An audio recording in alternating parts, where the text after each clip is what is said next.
Bismillahirrahmanirrahim. Assalamualaikum warahmatullahi wabarakatuh. Teman-teman sekalian, sebagaimana yang kita tahu, kristenisasi memanglah terjadi di mana-mana, tak terkecuali di Indonesia. Namun di sini ada cerita unik dan lucu saat proses kristenisasi yang terjadi di suatu tempat di Indonesia, di mana hal ini dikabarkan oleh seorang dosen dari Madinah, dari Universitas Madinah, yang merupakan dosen dari Ustadz Khalid Basalamah sewaktu beliau masih belajar atau masih menjadi mahasiswa di Universitas Madinah. Nah, mari kita simak bagaimana kejadiannya. Baik, ada dosen kami, dosen saya namanya Dr. Abdullah Musnid. Semoga Allah jaga beliau. Beliau pernah ngajarkan kami. Waktu itu saya kuliah tahun 94 sampai 98, 4 tahun. S1, beliau ngajar di tahun tingkat terakhir kuliah di tahun 98. Mengajarnya itu materinya namanya Hadir Alam Islami, kondisi keadaan negara-negara Islam. Salah satu ini cerita tentang Indonesia. Saya pun tidak tahu tentang kisah itu. Beliau bilang di sini ada dari Indonesia. Nah, ini Khalid dari Indonesia sama teman-teman. Beliau kenal betul, kenal baik sama saya. Dia bilang, sudah tahu belum di negara kamu itu ada terjadi sesuatu? Saya bilang, apa itu Syekh? Gitu kan. Syekh itu kita panggil kayak guru dosen ya. Apa itu? Dia cerita, dia bilang, sampai kepada kami berita dan itu kisah nyata. Katanya di salah satu perkampungan Indonesia, entah di mana itu ya. Bahasa beliau ini, saya juga tidak tahu itu. Iya, sayang sekali tidak diketahui di mana tepatnya tempat tersebut. Namun menurut berita yang beredar, Jawa Barat dan Sumatera Barat adalah target internasional dalam kristenisasi. Namun juga tidak menutup kemungkinan di daerah-daerah lain di Indonesia seperti Papua, Kalimantan, Sulawesi, ataupun dimanapun itu. Wallahu a'lam. Nah, baik, mari kita lanjutkan. Beliau bilang di sana pernah ada terjadi, ada satu pastor yang ditugaskan dan digaji oleh Vatikan itu untuk mengkristenkan kampung itu. Maka dia terus saja membawa sumbangan segala macam sembako. Biasa kita di Indonesia bagi-bagi sembako, Indomie, gula segala macam. Sampai orang-orang kampung itu mau pergi ke gereja.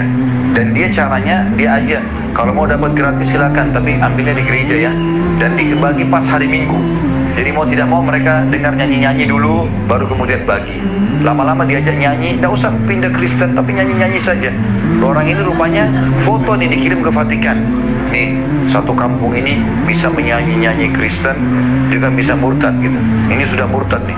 Dikirim fotonya pakai kopiah hitam, ibu-ibunya pakai jilbab masuk ke gereja. Satu kampung. Akhirnya Vatikan utusan khusus datang ke Indonesia. Dilihat, dikumpulin semua, coba suruh nyanyi semua, hafal lagu gereja. Karena setiap minggu dapat beras. Jadi hafal. Kata utusan Vatikan ini kisah beliau ya, saya tidak tahu ini. Tapi mudah-mudahan kata beliau ini bisa benar. Nah, di sini kita disclaimer dulu, untuk keakuratan dari informasi ini atau cerita ini itu tidak dapat dipastikan. Namun yang jelas, ini keluar dari seorang syekh atau seorang dosen di Universitas Madinah yang orang tersebut dipandang baik oleh Ustadz Khalid Basalamah. Dia bilang, akhirnya si orang utusan Vatikan dia bilang, supaya sebagai bentuk gembira, ini kegembiraan, kita bagikan kertas pada seluruh masyarakat ini, suruh tulis apa yang dia mau. Kita kasih semua, mau sapi, mau tanah, mau apa kasih. Anehnya pada saat dikumpulin kertas, semuanya tulis, saya mau haji.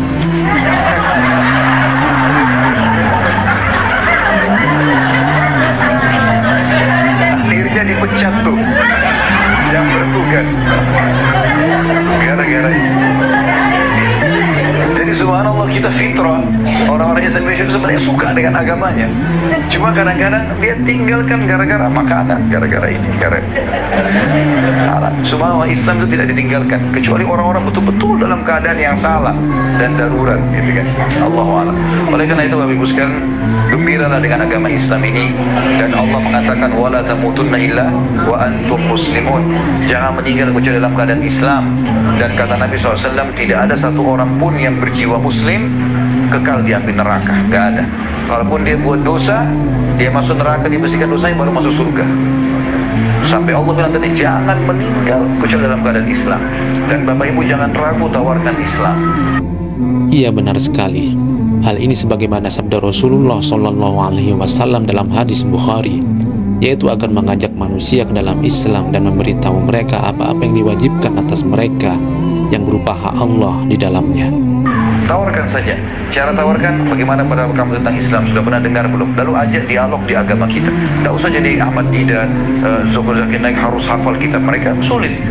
Ajak sederhana. Saya berapa kali orang masuk Islam di tangan saya cuma itu saja kok. Bagaimana pendapat tentang Islam? Dia sebutkan, saya luruskan. Masuk Islam gara-gara itu. Kan tidak susah gitu kan. Dan kalau orang mau masuk Islam jangan dikasih kitab tebal dulu ya. Nah ini pelajari dulu. Kalau dia mati malam itu kita berdosa. Suruh syahadat dulu. Masalah nanti dia belajar itu nanti. Yang penting syahadat. 1 menit lagi mati masuk surga itu. Tapi kalau kita tunda kita penyebabnya. Pernah ada soalnya kita di Indonesia. Salah satu anak muda datang kepada saya. Waktu itu ada pengajian di saya nginap di satu hotel di Makassar. Kemudian dia bawa, Ustaz ini teman saya sudah lama masuk Islam dari tahun lalu. Terus kenapa gak syahadat akhi? Saya suruh pelajari dulu, dikasih kitab tebal. Saya bilang ini orang kalau meninggal, kamu tanggung jawab. Kenapa gak suruh syahadat dulu baru suruh belajar habis itu? Syahadat dulu gitu kan? Syahadat dulu harusnya begitu. Dan di sini Ustadz Khalid juga memperingatkan agar dalam kita menawarkan Islam dan orang tersebut sudah memiliki ketertarikan atau ada kemauan untuk memeluk Islam, maka hendaknya untuk disegerakan mengucap syahadat, jangan ditunda-tunda. Dan lalu di sini yang menarik, Ustadz Khalid juga menceritakan suatu kejadian lucu yang diceritakan dari pamannya, di mana paman beliau memiliki seorang teman yang mengklaim bahwasanya ia telah banyak mengislamkan anak-anak Amerika. Masya Allah. Paman saya pernah tinggal di Amerika ini cukup lama. Bapak sekarang beliau ngambil masternya di bidang penerbangan. Kebetulan S1-nya di Mesir, S2-nya ngambil di sini. Ini cerita lelucon saja, beliau menceritakan tentang temannya dari Dubai. Tinggal sama-sama di Amerika. Dia bilang setiap pagi sering sarapan sama paman saya. Ini cerita beliau ya, Allahu a'lam masalah kebenarannya, tapi beliau cerita dan saya percaya pada paman saya. Beliau bilang teman saya ini selalu bilang kalau habis sarapan, hari ini saya baru masuk Islam kan banyak anak-anak Amerika. Kata paman saya, bagaimana ceritanya? Dia bilang kalau saya lagi menuju ke semua kampung ini, saya bilang sama anak-anak kecil di pinggir jalan, follow me. Dia ikut, asyhadu, Allah ilaha illallah. Sudah syahadat semua, nah sudah muslim.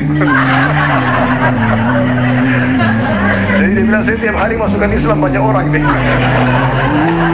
Tapi itu cerita beliau ya, Allahu a'lam. Yang jelas, Bapak Ibu sekalian, ini agama perlu disebarkan, perlu diterapkan. Dan kadang-kadang subhanallah apa yang kita terapkan dari Islam itu menjadi contoh dan sudah cukup menjadi hidayah orang lain.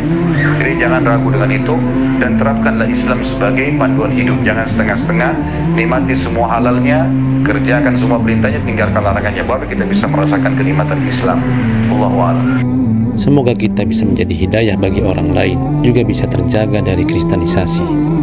Semoga bisa diambil pelajaran dan bermanfaat. Wassalamualaikum warahmatullahi wabarakatuh.